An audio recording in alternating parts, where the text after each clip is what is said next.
Your father. So வந்து he's in the industry இல்லையா?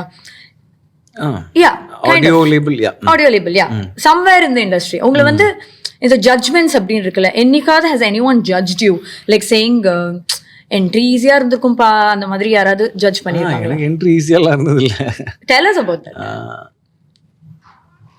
So நான் இன்ஜினியரிங் படிச்சுட்டு இருக்கும்போது திடீர்னு இல்லை, அப்போது எனக்கு ரொம்ப ஒரு சந்தேகமாக இருந்தது. எனக்கு இந்த ஃபீல்டில் நம்ம எதுவும் பண்ண போகிறது இல்லை, அதாவது இன்ஜினியரிங் சம்மந்தப்பட்ட ஃபீல்டில். ஸோ வை வேஸ்ட் டைம்னு குவிட் பண்ணணும் அப்படின்னு சொல்லி ரொம்ப ஸ்ட்ராங்காக அடம் பிடிச்சேன்.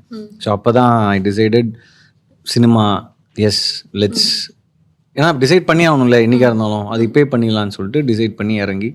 அப்போ முன்னாடிலாம் வந்து எனக்கு ஸ்கிரிப்ட் செலெக்ஷனோ இல்லை எப்படி ப்ராஜெக்ட் எப்படி பண்ணோம் என்ன பண்ணோம் அப்படின்றதுக்கெலாம் ஒரு கைடன்ஸ்லாம் கிடைக்கல. ஸோ ஒரு பீரியட் ஆஃப் டைம் தான் வந்து எல்லாமே கற்றுக்க ஆரம்பிச்சு புரிய ஆரம்பிச்சு, திறமையை வளர்த்துக்கணும், சும்மா அப்படியே போய் அசால்ட்டாக பண்ணிட்டு வந்துட முடியாதுன்றதெல்லாம் அடிபட்டு கற்றுக்கிட்டு இன்றைக்கி ஐம் ஹியர்.